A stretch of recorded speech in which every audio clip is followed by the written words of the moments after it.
laka kepadamu. Apa yang dibuka? Apa? Babu kamali, pintu kesempurnaan.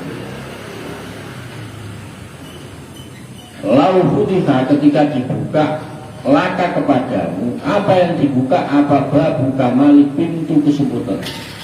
Lama rojaka, maka kamu tidak akan mau kembali. Lama rojaka, maka kamu tidak akan mau kembali. Ila roja ini, kembali kemana? Ke perilaku hina, ke tempat-tempat hina. Seandainya kita ini dibukakan pintu kesempurnaan oleh Allah Subhanahu wa Ta'ala, maka kita tidak akan mau kembali ke tempat-tempat hina, tidak akan mau kembali ke perilaku-perilaku, perbuatan-perbuatan yang hina.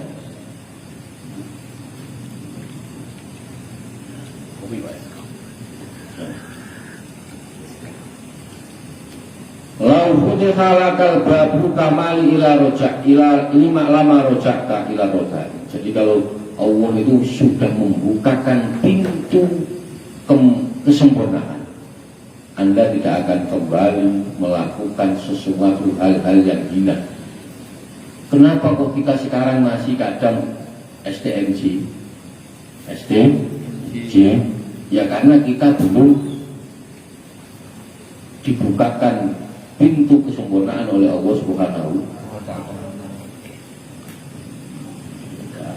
Gimana ya, memang belum dibukakan gimana. Terus ya sudah, pokoknya kita yang penting ngaji istiqomah, ngaji sholat terus, itu aja udah lakukan terus menerus ya. Terus aro'aita apa toh ningali sira, apakah kamu tidak melihat man kepada orang futiha yang dibuka lahu man apa babul kusuri, apa rumah gedung. Hal yarji'u, apakah dia mau kembali ilal mazhabiri, kembali ke tempat-tempat hina atau tempat sampah. Contohnya begitu, Pak Basuki masuk ke gedung, ke rumah mewah, rumah sultan, rumah masuk. Terus ditanya, Pak Basuki, mau nggak sampean tinggal di bantaran kali lagi? Mau nggak kamu tinggal di bawah jembatan lagi? Nggak mau. Karena Pak Basuki sudah masuk rumah gedung, sudah masuk rumah sultan, yang di situ tersedia apa-apa. Nggak akan mau kita kembali ke bawah jembatan, pinggiran kali, nggak mau. Maka aro'aita man futiha lahu, apakah kamu pernah melihat orang yang sudah dibukakan pintu gedung, dia di depan istana, dia masuk, apakah dia ketika masuk terus dia mau kembali ke tempat sampah, ke tempat ini? Tidak ada yang mau. Berarti ketika dia mau, ya aneh, nggak ada yang mau ya. Maka kita ini sebenarnya latihan tobat. Kita ini belum tobat beneran, latihan tobat kita ini. Karena kadang-kadang kita masih melakukan semuanya dalam rangka itu. Nah, maka butuh kesabaran. Terus saya begini kok begini lagi, nggak apa-apa, pokoknya lakukan terus. Yang ini lau futiha lakal babu al kamal lama roja'ta ila roja'in. Aro'aita man futiha lahu babal kusur hal yarji'u ila mazhabi. Apakah Anda pernah melihat orang yang sudah punya rumah mewah, tahu-tahu dia mau pindah di tempat sampah, pindah di bawah jembatan, di kolong jembatan, pindah di bantaran kali? Tidak ada yang mau. Lau futiha ketika dibuka laka kepadamu babul kunsi, apa? Pintu kedamaian. Pintu kedamaian. Bainaka antaramu wa bainahu, lan antara Allah Subhanahu wa Ta'ala. Maka Anda tidak akan mencari man kepada orang tak nasu yang bisa bikin kamu aman pikirannya. Ketika sampean sudah merasa nyaman, dibukakan pintu kedamaian, pintu kenyamanan bersama Allah, maka Anda tidak akan mencari kedamaian kepada manusia. Kita ini merasa nyaman sekarang itu kalau ditemani istri, duduk sama anak, kumpul, ngopi sama teman-teman. Itu yang selama ini menurut kita nyaman, aman. Tetapi nanti kalau sampai sudah dibukakan pintu kedamaian hanya bersama Allah, maka sampai tidak akan mencari kedamaian kepada makhluk. Mau istri sampean, anak, enggak. Karena sampean sudah, contoh begini, sampean sekarang nyamannya itu kalau sampean dipijitin istri, nyaman. Maka sampean tidak akan nyari nyaman keluar, ngopi di luar tidak akan, karena sampean sudah merasanya nyaman. Begitu juga nanti ketika kenyamanan itu, kedamaian itu sudah Anda rasakan bersama Allah Subhanahu wa Ta'ala, maka sampean tidak akan mencari kenyamanan atau kedamaian selain Allah. Nggak mungkin. Sekarang pertanyaan gini, sampai damai itu kalau apa? Tenang, nyaman, damai itu kalau apa? Nah, punya itu betul. Kalau punya duit. Tetapi ketika punya duit, istrinya protes terus, ya nggak nyaman. Nggak nyaman. Ayo. Mau punya duit berapa tapi istrinya pulang protes, nggak nyaman. Tetapi nggak apa-apa, ya itu Pak Dasuki. Ya kita semua ini baru makomnya di situ, kalau punya duit merasanya nyaman, nggak apa-apa. Tapi memang iya betul, tetapi tidak satu-satunya duit, tidak duit saja yang bikinnya nyaman. Duit, pangkat, tahta, jabatan itu hanya perhiasan saja. Sampai punya duit banyak, sakit ya gak enak. Faktanya ya kan begitu. Sampai punya duit miliaran tapi sakit, ini gak enak. Makan sate gak boleh, makan ini gak enak. Sampai punya istri cantik tapi ya gak enak sama anaknya. Loh ya, apa yang dinanya apa? Gak enak. Nah, maka bukti bahwa istri, harta itu tidak menjamin kenyamanan dan kedamaian, tapi itu hanya fasilitas. Itu nggak menjamin. Nah, kalau kita sudah dibukakan pintu kedamaian oleh Allah, hanya kita dan Allah, maka kita nggak akan mencari kedamaian selain Allah, pasti. Nah, cuman Gus, tapi saya ya karena kita sekarang belum, maka lakukan step by step ini. Tobat, Gus masih lagi tobat lagi, itu nggak ada bagus.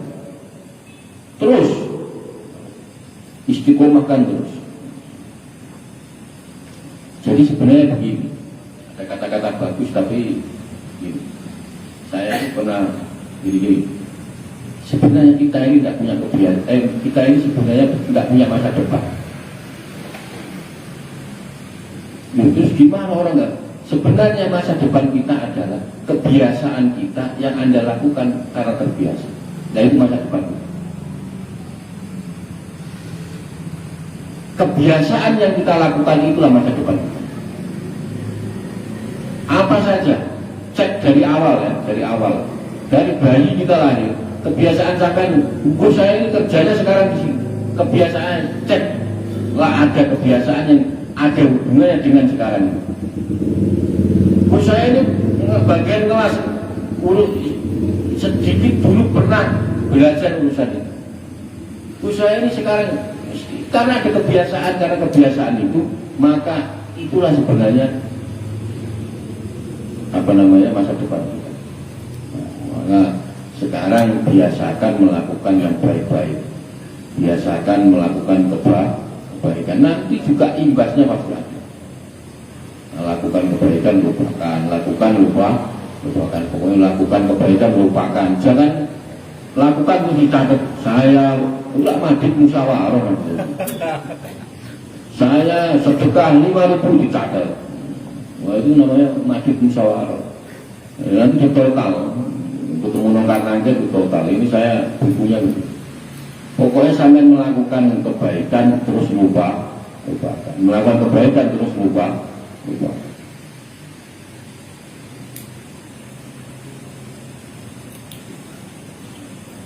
Lau ikhtar mongko lamun dipilih, lau ikhtar mongko lamun milih Allah ka ing sira, milih rububiyati.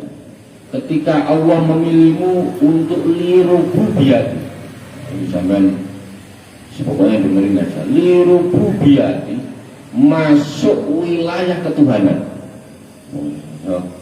Maksudnya gimana? Ini sekolah kan dengerin, kita tak jelaskan terlalu ini malah.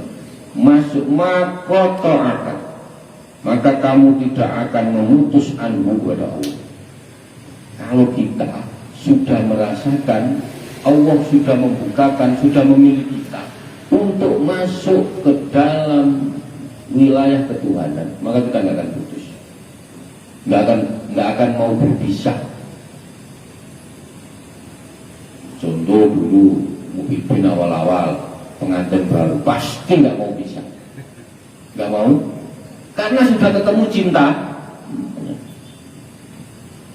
nggak mau pisah, mau alasan nggak, pokoknya maunya bareng. Nah ketika kita sudah di masuk wilayah itu, kita nggak akan mau pisah terus saja. Lau karunta, apabila kamu orang yang mulia, alaihi natasi wa mal romaka mongko balangake libu ini sangin.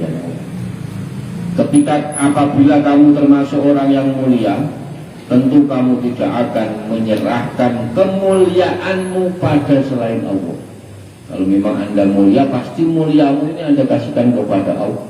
Kalau kamu Anda ini kaya, pasti kekayaanmu ini Anda serahkan kepada Allah. Anda untuk berjuang di jalan Allah, di agama Allah, untuk sedekah itu sama syarat semuanya. Andai kamu ini punya suara bagus, punya ini umum, itu semuanya sebenarnya Anda serahkan, Anda kembalikan kepada Allah Subhanahu wa ta'ala. Nah cuman kadang itu kita merasa punya. Ini loh, duitku tak sedekahkan kepada kamu. Enggak begitu caranya. Kalau kamu begitu pasti hitung-hitungan. Pasti hitung. Kalau kamu begini, ini loh rezeki Allah tak kasih kamu, itu sampai nggak akan hitung. Karena kamu nggak punya sebenarnya. Kalau kamu masih tak sedekah sampean, itu berarti sampean masih mengakui uang itu adalah uang sampean. Maka ini loh rezeki dari Allah tak kasihkan kamu. Nah kalau kamu masih, saya mau sedekah, saya mau ini, ya itu berarti sampean pasti ikut hitungan, pasti itu. Caranya gitu. Lau karunta alaihi ma romakari. Jadi kalau sampean itu orang yang mulia, pasti kemuliaan itu ya pasti Anda serahkan kemuliaan itu hanya untuk Allah. Tidak akan Anda serahkan kepada selain Allah. Jadi semua hartamu ya Anda jual, Anda lakukan untuk berjuang di jalan Allah. Maksudnya gimana? Berjuang di jalan Allah itu bukan hanya nyumbang masjid, bukan hanya nyumbang masjid, bukan hanya nyumbang musola. Asal itu Anda lakukan, tasarufkan dengan baik, halal itu termasuk berjuang di jalan Allah. Menyekolahkan anak itu termasuk, ngajarin anak mondok, anak ngaji, itu termasuk Anda harta, itu Anda gunakan untuk ke jalan Allah.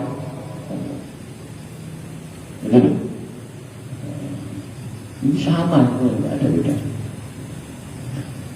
Hingga ketika disingkirkan atau diselamatkan angka kepadamu, mahabbah dan makhlukin, cinta kepada makhluk, farah, maka berbahagialah. Wahada mengurutawi imin inayati bika, ibu oleh menghadakan Allah bika kepada. Ini agak berat. Kok sampean wis mulai tidak suka dengan orang, maka berbahagia. Serius, karena ini adalah Allah telah memperhatikan Anda. atau Anda tidak disukai orang, maka berbahagia. Karena ini adalah tanda kalau Allah mulai memperhatikan Anda. Contoh satu budiman kok ternyata benci sampean semua, itu alhamdulillah. Alhamdulillah. Karena ini tanda-tanda Allah mulai memperhatikan Anda. Kalau satu budiman benci sama sampean mau lari kemana? Mau pindah dari budiman, mau rumah sampean budiman kok mau pindah. Maka satu-satunya jalan Anda adalah mendekatkan diri kepada itu, berarti itu tanda-tanda Anda mulai diperhatikan oleh Allah Subhanahu wa Ta'ala. Itu enggak kok terus dibenci oleh satu, aduh gimana itu nolongso hidup saya, gimana semua orang itu kesempatan, itu peluang bahwa ternyata Anda dibolimi, Anda dibenci semua, maka larinya kemana? Ya kemana yang pada Allah, nggak ada yang lain, nggak ada yang. Kalau saya cerita lucu banyak ya. Ada orang sok-sokan, ada seseorang itu dibenci semua orang. Nah, akhirnya lari kepada seseorang itu, dia sok baik. Wah, saya harus menolong. Kasihan karena dibenci orang satu kampung. Ternyata ada maunya, karena yang dibenci ini janda, muda, dikasihani, artinya ada mau. Kalau manusia pasti ada maunya. Kalau tidak itu berarti masih urusan lain. Tetapi kalau sampean mengadunya hanya kepada Allah, selesai. Nah, kalau sampean dibenci orang, jangan ngomongnya alhamdulillah. Itu tanda-tanda Anda mulai diperhatikan oleh Allah. Maka laporkan kepada Allah, ya Allah, saya ini dibenci Pak Dasuki. Sumpama Pak Dasuki benci sama saya laporkan kepada Allah, ya Allah, saya ini dibenci Pak Dasuki. Semoga Pak Dasuki hatinya tambah bersih, tambah baik. Saya double Pak Pahala. Double. Sumpama ini semua, tapi Pak Dasuki tidak benci saya, karena Pak Dasuki bikinkan kopi saya itu. Nah, jadi kalau sampean sudah mulai ada tanda-tanda dibenci orang, dimusuhin orang, ini salah satu Allah telah memperhatikan kita. Nah, cuma kadang kita enggak, ketika dibenci galau, dimusuhin orang Pak, galau, macam-macam, ya terserah, stres, ya. Nah, jadinya begitu. Maka ini sebenarnya kesempatan, ini keluar. Wala taqulu, dan tidak ada apa maksiat illa wa dhulluman. Itu ya, bahwa kita memang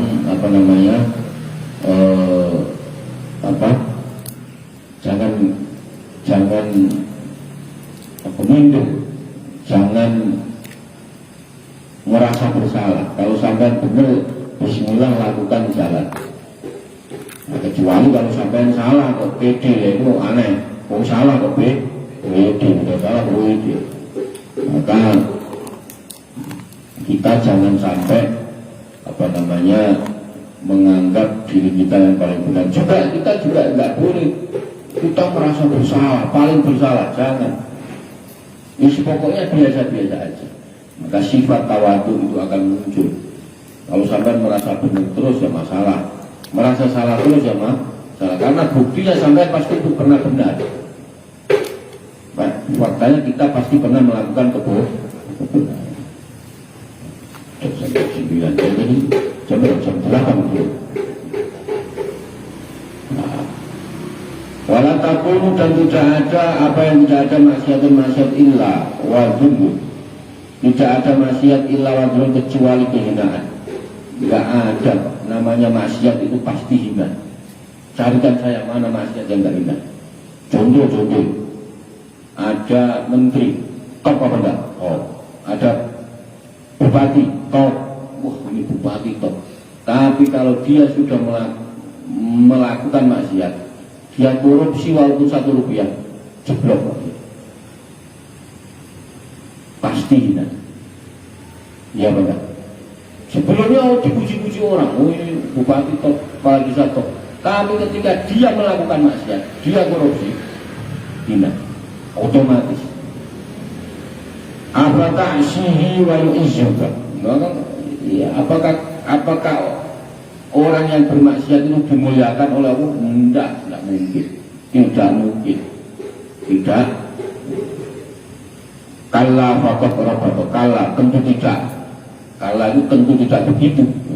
Faqad rabbata mongkos Allah itu sudah apa namanya?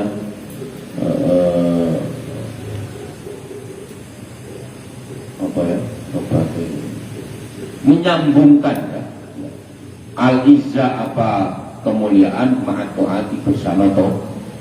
Jadi Allah itu sudah menggatok sudah pas. Namanya maksiat pasti temennya hina, namanya taat pasti temennya ya. Itu sudah gatok, sudah jadi lupa. Kalau sampean taat, sampean sholat, sampean ini, sampean itu otomatis mulia sendiri. Nggak usah sampean minta dimuliakan. Sampean sholatnya benar, sedekahnya benar, kumpul anak, kumpul istri benar. Nggak usah minta dimuliakan orang, pasti Allah yang memuliakan. Itu pasti nggak begitu. Tapi sampean melakukan maksiat bla bla bla, mau sampean tutupi dengan apa namanya sekarang ini? Kebaikan-kebaikan, apa namanya, ya pencitraan, itu pasti akan hina, pasti. Sampai melakukan maksiat, tapi Anda tutupi dengan pencitraan kebaikan itu, pasti akan dibuka oleh Allah Subhanahu wa Ta'ala. Lah, sampai yang melakukan ketaatan, nggak usah minta dihormati orang. Sampai yang sedekah, saya sedekah biar orang tahu bahwa saya sedekah, nggak usah gitu, pasti orang memuliakan. Sampai panggil anak yatim, nggak usah minta dimuliakan, pasti orang memuliakan Anda. Sampai melakukan kebaikan, nggak usah minta dihormati, nggak usah minta dimuliakan, pasti dimuliakan. Itu pasti. Lah, wagilu dan kehinaan maksiatun itu bersamaan dengan maksiat. Fasorot maka jadi to'atuhu apa to'at nurun menjadi cahaya. Kalau sampai to'at pasti akan bersinar, wa izzan dan akan mulia, wa kasfan dan akan terbuka, hijabu apa penutupnya.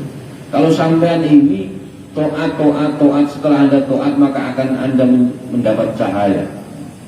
Cahaya itu kalau Anda masuk dalam ruang gelap ada cahaya. Gunanya cahaya apa? Menerangi, penuntun.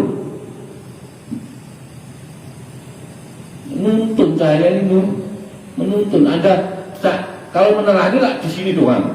Anda pindah di sana sudah gelap. Paham kan? Cahaya ini penuh, sampai pindah kemanapun ini mengikuti. Kalau menerangi ya cuma di sini. Di situ gelap. Maka ketika sampai to'at akan mendapat nur, Anda akan bersinar. Nah, gunanya sinar ini adalah untuk menuntut jalan Anda. Nah, setelah Anda mendapat sinar ini, otomatis Anda akan mulia, otomatis. Nah, kalau sampai nggak usah minta, saya pengen nur, nggak usah. Asal sampai to'at pasti dapat nur. Kalau sudah dapat nur, pasti mulia. Nah, kalau sudah mulia, nanti sampean akan terbuka penutupnya. Contohnya begini. Terbuka hijab itu contohnya begini. Selama ini kita yakin bahwa asyhadu alla ilaha illallah. Sampai syahadat bahwa tidak ada Tuhan selain Anda mengakui bahwa Allah itu satu-satunya. Pertanyaannya, emang sampean pernah ketemu Allah? Enggak. Saya iman Gus, ada malaikat. Saya mau nanya, emang sampai pernah ketemu malaikat? Tidak pernah. Ini fakta ya. Saya beriman kepada Al-Quran. disuruh baca Al-Quran enggak bisa baca kok iman, gimana? Loh, enggak bisa baca kok iman dari mana? Logikanya enggak sampai logik. Saya iman Gus Bro, coba baca Al-Quran, enggak bisa baca kok iman. Masuk akal enggak kira-kira? Enggak masuk. Saya iman kepada Nabi Muhammad, lu ketemu enggak? Ketemu saja tidak. Dan apalagi saya beriman kepada qada, ketetapan Tuhan yang baik atau yang jelek. Sampai iman itu pasti yang baik. Ketika dikasih kaya, kasih sehat, sampai iman. Saya iman yang, tapi ketika dikasih miskin, protes. Ya benar. Nah, maka yang saya maksud adalah ketika sampai sudah taat, nanti sampai akan mendapat cahaya. Ketika sampai mendapat cahaya, otomatis akan mulia. Ketika sampai sudah mulia, maka akan terbuka hijab. Sampai kan Allah wa'ib, malaikat wa'ib semua, kodok-kodar wa'ib, tidak ada yang tahu. Wa'ib itu artinya tidak ada. Wa'ib itu artinya tidak terlihat kasat. Nah, contoh saya mau nanya, yang nggak ngaji coba. Ali semua. Saya nanya Pak Sarwito. Pak Sarwito ada Pak Ali nggak di sini? Nggak ada. Berarti karena tidak terlihat oleh mata. Tapi kalau saya nanya sama istri, pasti tahu. Karena sedang biru, paham nggak? Jadi kadang gaib tidak terlihat menurut kita, tapi menurut yang lain terlihat. Paham ya? Nah, ini contohnya. Maka kalau sampai sudah terbuka hijabnya, hal-hal yang gaib itu seakan-akan nyata. Maka ketika iman itu sudah bersemayam di dalam hati, di dalam dada, yang gaib itu seakan-akan nyata. Ini yang dimaksud ketika terbuka penutup. Wajiblah maksiatuhu wallahu a'lam bishawab. Semoga bermanfaat. Ulang lebihnya saya mohon maaf. Wallahul muwaffiq ila aqwamit thoriq. Wassalamualaikum warahmatullahi wabarakatuh.